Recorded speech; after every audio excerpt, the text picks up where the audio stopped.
Nous devons donc apprendre à aimer Dieu de tout notre cœur, de toute notre âme, de toute notre force et de toute notre pensée, mais aussi aimer notre prochain comme nous-mêmes. Bien-aimés dans le Seigneur, ce mystère est grand. Parce qu'en fait, Jésus est venu sur terre, nous l'avons dit, établir l'amour. Et le nouveau fondement de l'Église, c'est l'amour. Dis encore avec moi, l'amour. Il dit, voici mon commandement, aimez-vous les uns les autres comme je vous ai aimé. Et il dit, y a-t-il le plus grand amour que de donner sa vie pour ses amis? Jésus est venu établir l'amour sur terre et déclarer que l'amour est le nouveau commandement établi. La nouvelle loi. Ce qui veut dire ici que cela est très important. Parce que lorsque Dieu établit une loi, il faut que ses enfants puissent se mettre au diapason et honorer et respecter le principe qu'il a établi.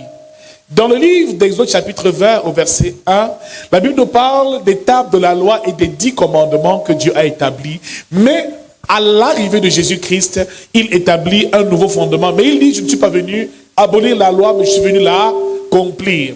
Ce qui veut dire qu'il est venu accomplir la loi en transformant cette loi afin que cette loi devienne amour. Il est venu introduire l'amour dans la loi, ce qui veut dire qu'à ce moment, l'amour devient l'accomplissement de la loi.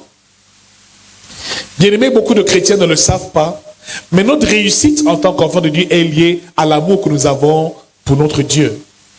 Bien aimé dans le Seigneur, nous venons à l'église, nous faisons plein de choses, nous prions, nous chantons, nous prêchons l'évangile, nous gagnons même les âmes, mais dis à quelqu'un, y a-t-il de l'amour? Beaucoup prétendent aussi aimer Dieu et malheureusement ne tiennent pas compte du prochain. Et à cette phase, nous sommes sur le sous-thème l'amour du prochain. Comment manifester de l'amour à son prochain?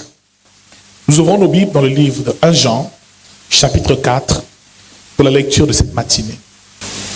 1 Jean, chapitre 4, nous lirons juste le verset 12. Alors 1 Jean, chapitre 4, en son verset 12, nous dit « Personne n'a jamais vu Dieu.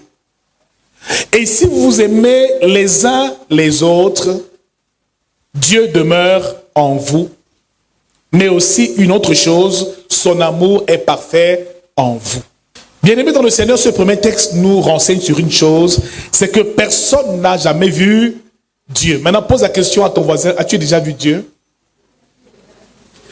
As-tu déjà vu Dieu? Pose-lui sincèrement la question, as-tu déjà vu Dieu? Bon, si tu l'as déjà vu, il a quelle couleur de peau? Il a quelle taille? Il a quel poids? Il a quel âge? Amen. Dis à quelqu'un dont tu n'as jamais vu Dieu.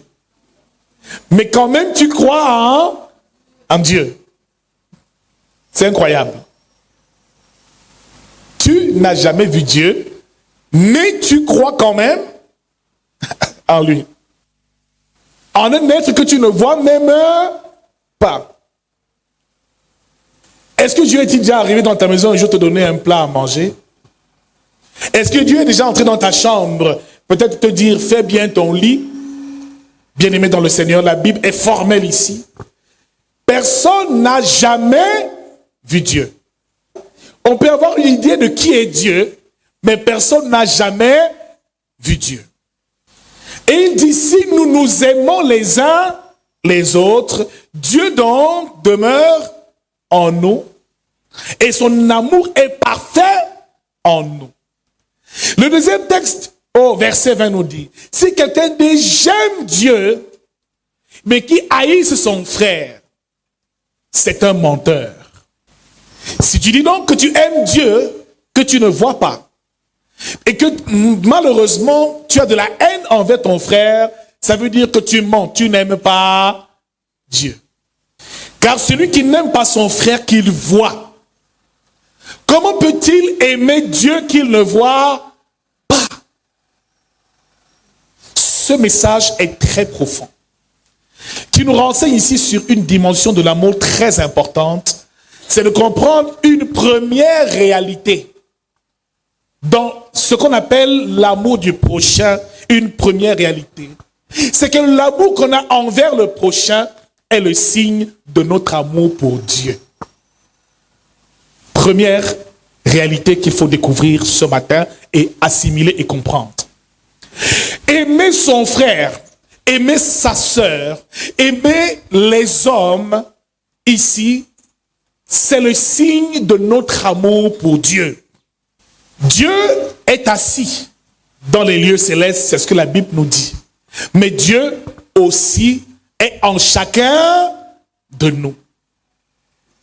Le prochain, c'est aussi Dieu. Si tu ne le savais pas, Dieu habite et a établi sa demeure dans tous les hommes. Ce qui veut dire que notre corps est un temple où Dieu réside, mon frère. Dans chaque homme, il faut comprendre qu'il y a Dieu. Matthieu chapitre 10, verset 32 nous dit, Jésus parle que si vous donnez ne serait-ce que, celui qui donnera ne serait-ce qu'un verre d'eau froide à un de ses petits, en tant que son disciple, ne perdra sa récompense. Plus loin dans le livre de Matthieu, toujours chapitre 25, à partir du verset 35, la Bible nous fait comprendre que le Seigneur parle, j'ai eu faim, tu m'as donné à manger. J'ai eu soif, tu m'as donné à boire. J'étais nu, tu m'as vêtu. J'étais en prison, tu m'as visité. Mais quand est-ce que nous t'avons visité? Il dit, tous ceux à qui tu le fais, sache que c'est à moi que tu... Mon frère, ma sœur, si tu fais du bien à un homme, c'est à Dieu que tu fais du bien. Si tu fais du mal à un homme, c'est à Dieu que tu fais du mal. Réalise une chose ce matin et réalisons-le une fois pour toutes. Nous ne pouvons pas prétendre aimer Dieu si nous n'avons pas d'amour pour notre prochain.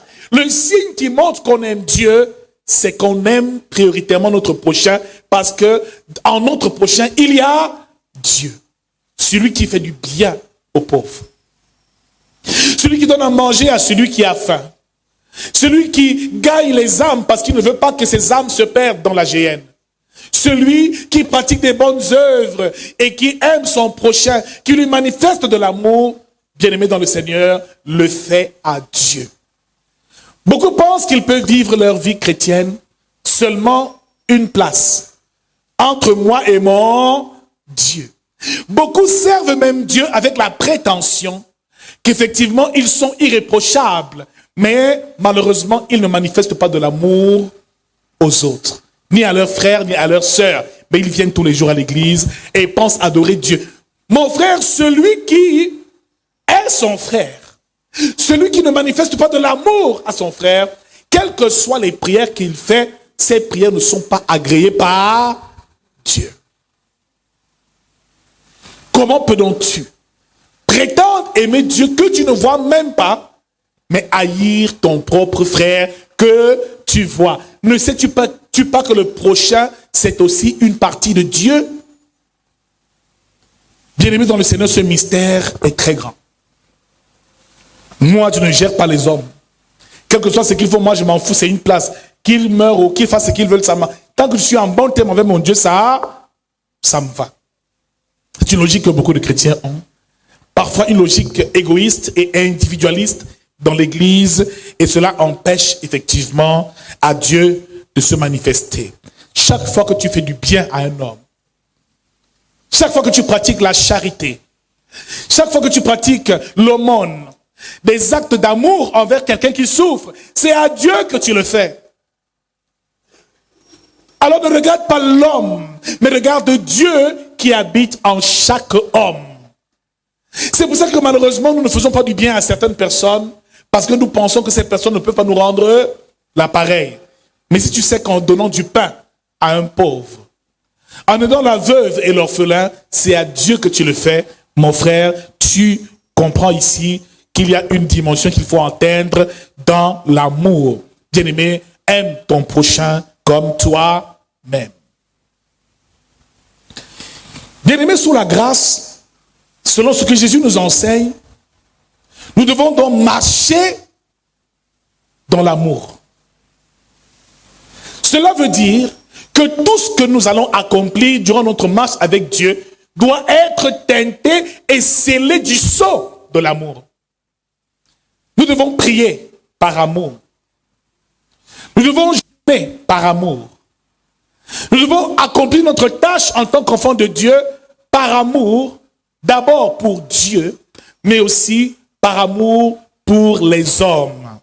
Mon frère, tout doit être fait par amour.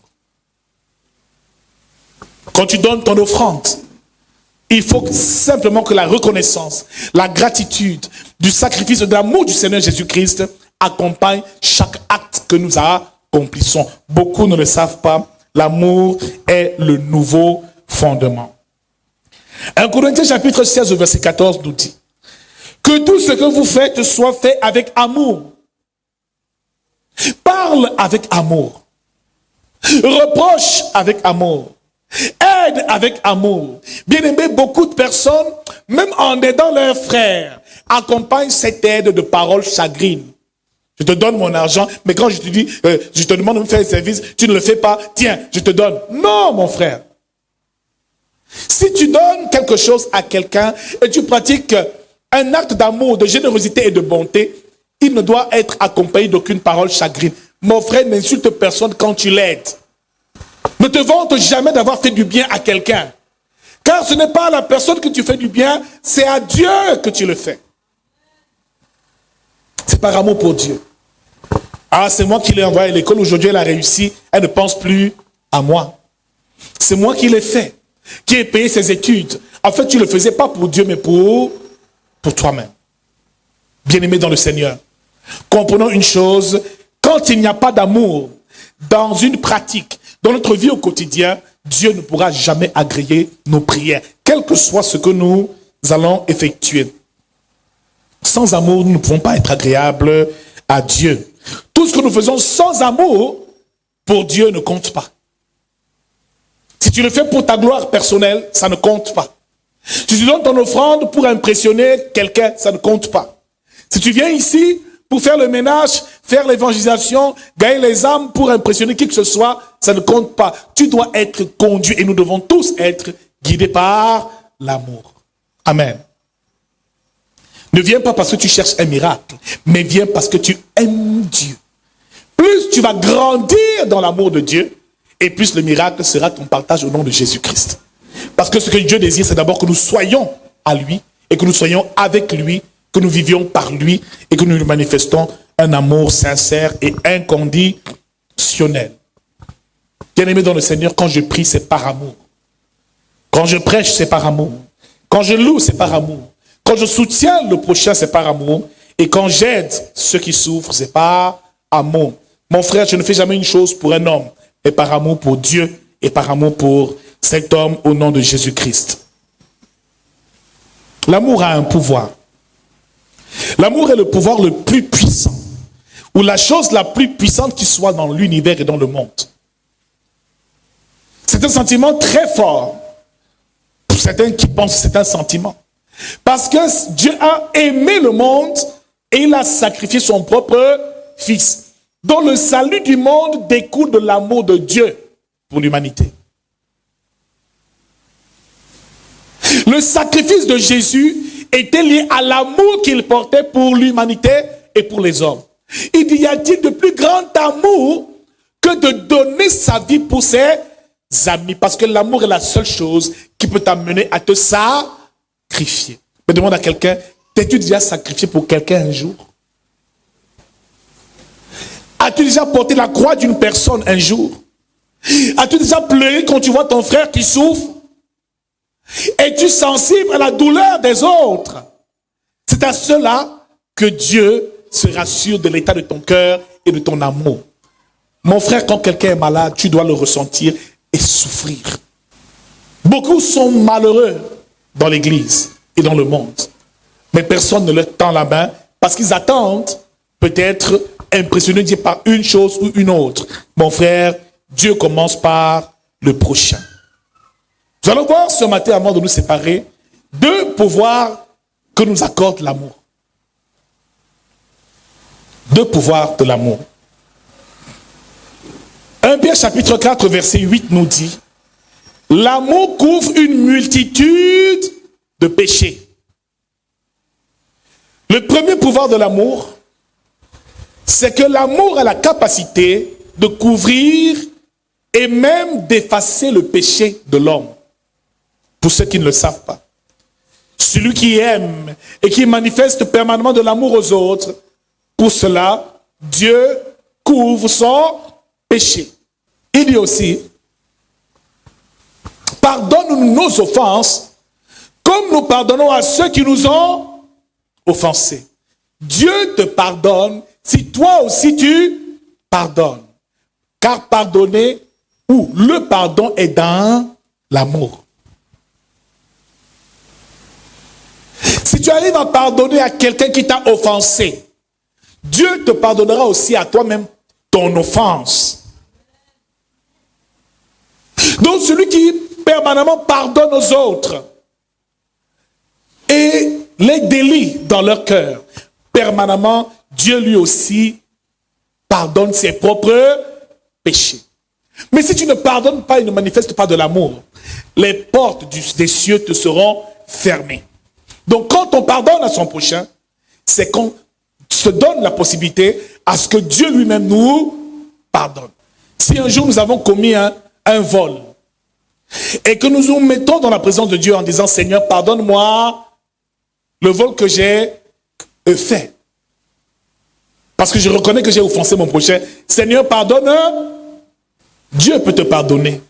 Mais si quelqu'un, lui, à son tour, t'a volé quelque chose, le fait de lui pardonner couvre le péché que toi-même tu aurais eu à commettre. Donc, pardonner permanemment aux autres et le manifester de l'amour couvre une multitude de péchés. Donc, l'amour a un pouvoir, celui de couvrir le péché. Plus tu manifestes de l'amour et tu marches dans l'amour, plus Dieu efface tes péchés. Beaucoup ne le savent pas, mais l'amour couvre une multitude de péchés. C'est le premier pouvoir de l'amour. Le deuxième pouvoir de l'amour que nous verrons ce soir avant de nous séparer, c'est l'amour que Jésus manifestait à chaque fois qu'il voulait accomplir un miracle. Le deuxième pouvoir de l'amour, c'est que l'amour est la source de tout miracle, de tout signe et de tout prodige. Quel que soit le signe que tu veux opérer, il découle et il puise sa source dans l'amour. Et laissez-moi vous dire pourquoi. Matthieu chapitre 20, verset 34, Jésus, ému de compassion, toucha leurs yeux de deux aveugles qui étaient à l'entrée de Jéricho. Et aussitôt, ils retrouvèrent la vue. Matthieu chapitre 9, verset 36.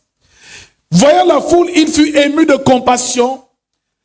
Voyant cette foule languissante, il disait dans son cœur, ils étaient comme des brebis sans berger. Jésus était toujours ému de compassion avant d'accomplir un miracle. Même à la tombe de Lazare, Jean chapitre 11, verset 35, la Bible déclare que Jésus pleura, mais aussi qu'il fut ému de compassion au point où les gens disaient, mais regardez comment il aimait Lazare. Donc, avant qu'un miracle se produise, il faut d'abord avoir de la compassion pour la personne qui souffre. Bien-aimé, le secret du ministère de Jésus résidait dans l'amour. Tu ne peux pas délivrer une âme ou une personne de la mort si tu ne l'aimes pas. Tu ne peux pas guérir et réveiller un mort si tu n'as pas d'amour pour lui. Tu ne peux pas imposer les mains à un malade et il guérit si tu n'as pas d'amour dans ton cœur pour cette âme et cette personne. Avant de prier pour quelqu'un, aime-le d'abord. Avant d'aller gagner une âme et de sauver les âmes et les retirer du monde pour les amener dans le royaume de Dieu, il faut les aimer. Bien aimé, le problème c'est que nous allons sans au préalable l'amour. Nous pensons le faire pour impressionner Dieu et démontrer notre amour pour Dieu. Mais laisse-moi te dire que l'échec du ministère de nos jours, c'est généralement qu'on fait les choses sans amour. On fait les choses parce qu'on pense qu'on manifeste de l'amour à Dieu, alors que Dieu veut prioritairement qu'on manifeste de l'amour à notre prochain. Jésus, avant tout miracle, coulait des larmes. Il pleurait dans son cœur. Il avait pitié de ces gens qui souffrent. Beaucoup ne sont pas utilisés par Dieu et ne perdent pas dans le surnaturel parce qu'ils n'ont aucun amour en eux. Ils ne compatissent jamais lorsque quelqu'un souffre. Comment Dieu te donnerait-il de l'onction pour guérir alors de telle personne? Certains veulent recevoir des prophéties, mais n'ont jamais prié pour les membres de leur propre église ou de leur famille. Mais c'est quand tu te tiens à la brèche pour le peuple de Dieu que Dieu commence à ouvrir le canal prophétique. Parce que cela va servir pour l'édification du corps de Christ et tu seras une source et une solution pour les autres. Celui qui ne prie que pour lui-même, ne pense qu'à lui-même, Dieu ne peut pas lui accorder un certain nombre de bénédictions parce qu'il ne pense qu'à lui. Mon frère, l'amour est la source de tout miracle. Avant de guérir un malade, Jésus était ému de compassion. Il ressentait pleinement la douleur de l'autre. Tant que tu ne portes pas sa douleur, et tant que tu ne compatis pas, le ciel ne peut pas s'ouvrir pour que le miracle se produise. Si tu es guidé par le fait que tu fais la prophétie, les gens sont bénis, oh tu t'enorgueillis, c'est autre chose. Ça n'a rien à voir avec Dieu. Mais pour le Seigneur, c'est l'amour qui est le déclencheur de tout miracle et de tout prodige. Alors cesse de me dire, je veux prier pour toi. Avant de prier pour moi, aime-moi d'abord. Cesse de dire, je vais t'imposer les mains pour que tu reçoives une grâce quelconque. Mais oui, est-ce que tu m'aimes? Parce que si tu as de l'amour pour moi, cela ne s'ignore pas. Tu ne peux pas souffrir et cela te laisse insensible. Tu es à l'église ici ce matin. Mais à côté de toi, il y a ton frère en Christ. Il y a quelqu'un qui n'a peut-être pas mangé depuis plusieurs jours, qui souhaite seulement avoir un plat à manger. Tu as de la nourriture chez toi, et tu ne peux pas l'inviter à manger, ou lui dire, frère, dis on va partager le repas. Tu lui dis, je vais prier pour toi, Dieu pourvoira. Dieu va aider. Le Saint-Esprit va aider. Tous les disciples, que ce soit Pierre, que ce soit Paul, que ce soit Jean, opéraient tous ces miracles parce qu'ils étaient guidés par une chose, l'amour des âmes. Ils avaient le fardeau des âmes. Certains n'ont pas ce fardeau. Hein. Ils sont là. C'est pour que leur vie change. C'est tout. Mais si tu es guidé par autre chose, c'est que la vie des autres change. C'est que tu veux être une source de bénédiction pour les autres. Dieu te bénira toi aussi au nom de Jésus-Christ. Si tu n'arrêtes pas seulement de prier pour toi, pour tes propres problèmes, et que tu commences à prier pour les autres, c'est à ce moment-là que Dieu commencera à régler tes propres problèmes. Mon frère, tout ce qu'il faisait, c'était par amour des hommes. Ce qui veut dire que chaque brebis du Seigneur a de la valeur. Chaque enfant de Dieu a de la valeur. Chaque frère en Christ a de la valeur. Même s'il est encore pécheur et qu'il n'est pas encore accompli dans la marche avec Christ, ne le juge pas, mais prie pour lui et l'amour aura raison de lui. Si on n'arrive pas à s'aimer les uns les autres, à se soutenir, comment Dieu va-t-il intervenir ici? Si je ne peux pas appeler un de mes frères qui est malade et aller prier pour lui quand il est au lit, dans son lit d'hôpital, mais qu'est-ce que je viens adorer tous les jours? Qui je viens chanter tous les jours?